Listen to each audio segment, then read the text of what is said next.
Hello viewers, অচিন্ততার free coaching চ্যানেলে তোমাদের সকলকে স্বাগত জানাই। আজকের এই ভিডিওটিতে তোমরা যারা ক্যালকাটা ইউনিভার্সিটিতে বিএ পলিটিক্যাল সায়েন্স অনার্স বা জেনারেল বা পাশে পড়ছো সেকেন্ড সেমিস্টারে, তোমাদের যে ডিএসসিসি 2 বা এমডিসি 2 বা MN2 পেপারটি রয়েছে, এই পেপারটির একটি গুরুত্বপূর্ণ 5 নম্বরের টিকা প্রশ্ন 2024-এর সাজেশন অনুযায়ী ভারতের নাগরিকদের মৌলিক কর্তব্যগুলি কী। তো এই প্রশ্নের উত্তরটি নিয়ে আলোচনা করছি। তো দেখো, উত্তরটি এইভাবে লিখবে: শাসনতন্ত্রের 51 ক ধারায় মৌলিক কর্তব্যসমূহ বর্ণিত হয়েছে।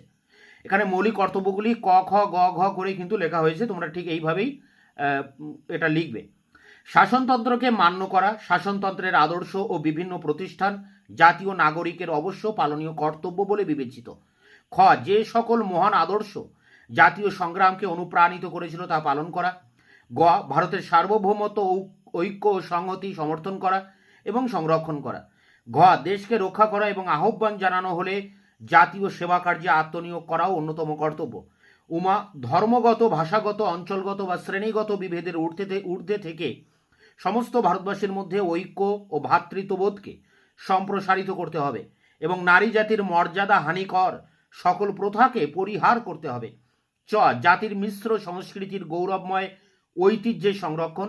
ছ, বন, হ্রদ, নদী ও বন্য জীবন সহ প্রাকৃতিক পরিবেশের সংরক্ষণ এবং জীবজন্তুর প্রতি মমত্ব প্রদর্শন করা। বর্গীজ, বৈজ্ঞানিক দৃষ্টিভঙ্গি, মানবিকতা, অনুসন্ধিৎসা ও সংস্কারের মনোভাব গড়ে তোলা নাগরিকের অন্যতম কর্তব্য।